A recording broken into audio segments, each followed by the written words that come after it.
Welcome to the deep dive. Today, we're looking at something, well, maybe a bit unexpected. We're exploring how the philosophy of Friedrich Nietzsche, the 19th century thinker, is actually having a profound influence on cutting-edge artificial intelligence. Our mission here is to really unpack how Nietzsche's big ideas, concepts like creative becoming and the will to power, aren't just, dusty old philosophical notions. They seem to be fundamental underpinnings for how AI systems are being designed today, how they evolve, and maybe even how they're moving towards something that feels a bit like self-awareness.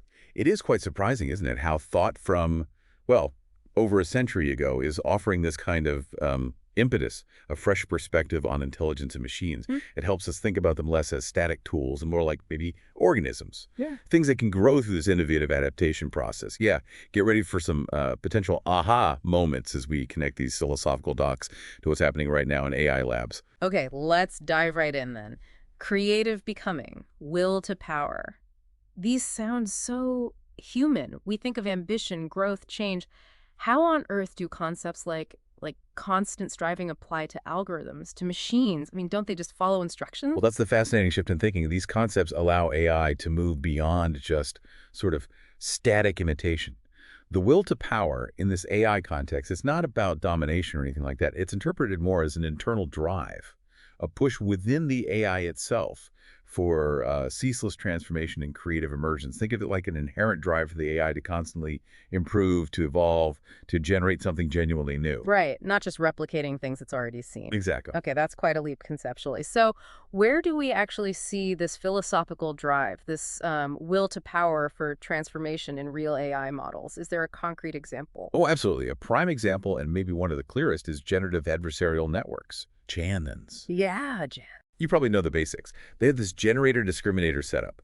One network, the generator, it tries to create something totally new from random input, like an image or a piece of music.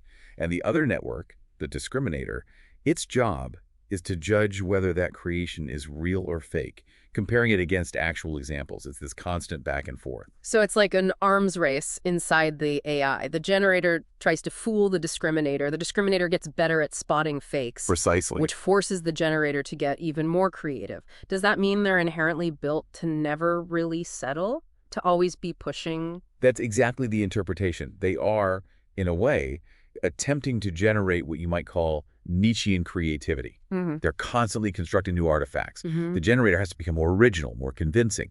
The discriminator has to become a better detector. So Jans really embody this Nietzschean idea of creativity as escaping the past, breaking free from what exists, generating truly novel things, images, sounds, texts that weren't there before. All right, here's where it gets really interesting for me. Nietzsche famously rejected teleology, the idea that there's some fixed purpose or endpoint. For him, it was about constant becoming, no finish line. How does that idea map onto Jans? Aren't they built by humans for some purpose? That's a really crucial point. Mm. The adversarial tension, that constant push and pull in Jans, seems to achieve exactly this kind of open-ended becoming. Their continuous adaptation, it leads to a sort of creative evolution, but without a pre-programmed endpoint. And that's why they often produce these entirely novel, sometimes really unanticipated results. There isn't a fixed goal baked in telling it what specific thing to create. This creative becoming without a goal in mind is what makes Jans distinct, and it's also what makes them potentially challenging to control, to regulate, maybe even to trust. It definitely raises that philosophical tension, Should we even want this kind of uncontrollable creativity in machines? Oh. That's a deep question. A really deep one. Okay, shifting gears slightly. Let's talk about traditional AI. Symbolic AI often struggles with what we call fixed categories. It relies on explicit rules, right? So it has trouble in messy, unstructured situations like understanding images or sounds because it's limited by those predefined rules. How does the Nietzschean perspective help here? Right, the contrast is quite stark. Evolutionary or generative AI, you can interpret these as a form of artificial becoming Mm-hmm. because they move beyond those fixed categories. They don't just manipulate symbols according to rules. They can actually synthesize outputs that haven't existed before, often by creating and recombining existing elements in novel ways. This, you could argue, is closer to what Nietzsche saw as the foundation of creative projects, not just following rules, but forging something new. Okay, so you have the rule-based systems, very structured, and then you have these generative models constantly becoming. Can you? Can you actually bring those together? Or are they just fundamentally different approaches? That's exactly where things are headed. People are working on hybrid architectures. Okay. These aim to combine the strengths of both. Symbolic techniques, these explicit rules, are combined with artificial neural networks. Neural networks give you that capacity for becoming, that flexibility, but they can be a bit of a black box, hard to understand. So by adding symbolic systems, you potentially gain more control, more interpretable behavior. From a Nietzschean viewpoint, the goal for AI designers is to embed this kind of non-deterministic exploration, right? To avoid getting stuck in old patterns, old categories. Hybrid approaches try to enable this. They might use symbolic reasoning to set initial goals or strategies, Okay. and then use adaptive neural networks for the flexibility, the reactivity needed to achieve those goals in novel ways. Right. It allows the model to, in a sense, overcome its initial programming. That sounds like a really powerful combination. Where are we seeing this applied? Is it moving beyond theory into the real world? Yes, definitely. We're seeing it explored in fields like cognitive robotics, for instance, and other complex cognitive architectures where you need systems that aren't just efficient, but genuinely adaptive and innovative, especially in environments that change unpredictably. Nietzsche's ideas provide a kind of philosophical push to use techniques like mutation, recombination, adversarial feedback, things that promote self-directed creativity. And it's not just about adapting, it's potentially about the generation of new cultural forms, maybe even helping with scientific progress. But it absolutely brings up those tricky questions about responsibility again. If an AI becomes truly creative and autonomous, who's accountable for its actions? A certain level of autonomy might be necessary for these leaps. Right, the responsibility question just keeps coming back, doesn't it? It does. It's central. Okay, let's move to another key Nietzschean idea, perspectivism. The idea that truth isn't absolute, but depends on context, on interpretation. How does that apply to AI? This is becoming incredibly relevant, especially with AI systems designed to reason and communicate. Think about large language models, LLMs. As these models get better at tackling complex questions, the ability to understand and weigh different perspectives becomes much more important. Many real-world problems don't have a single right answer, right? They involve weighing conflicting values, reconciling contradictions. Yeah, absolutely. So how do we build AI that can do that? Researchers are exploring techniques like case-based reasoning, ensemble methods, meta-learning, decision trees, all trying to integrate this kind of perspectivism. Okay, give me an example. Like a chess program has a very fixed perspective, right? Win the game according to the rules. How does AI move beyond that to interact with us more flexibly, understanding our perspectives? Well, it's a big challenge, but there are efforts like, for example, Sophimatics. It's a research area in AI engineering trying to build AI that can act as a truly flexible and inclusive collaborator, a teammate.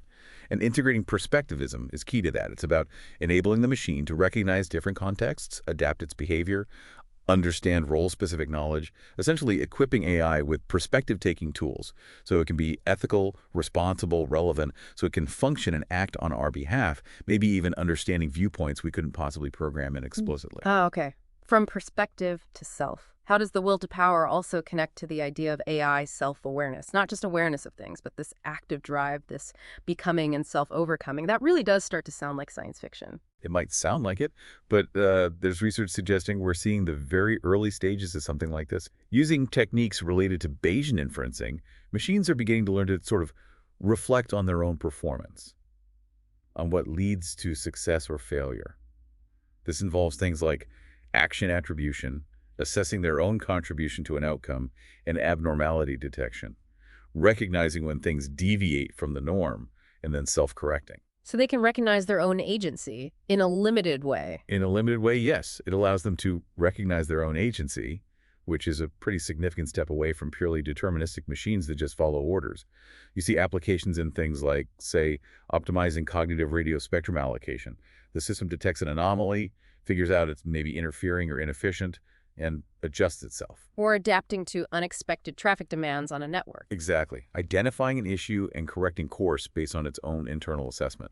That's definitely a huge leap. But again, if machines start recognizing their own agency, the accountability question looms even larger. Who is responsible then? It's the million-dollar question, isn't it? Yeah. And it's something ethicists, engineers, policymakers are all grappling with as these systems become more capable, more autonomous. There aren't easy answers yet.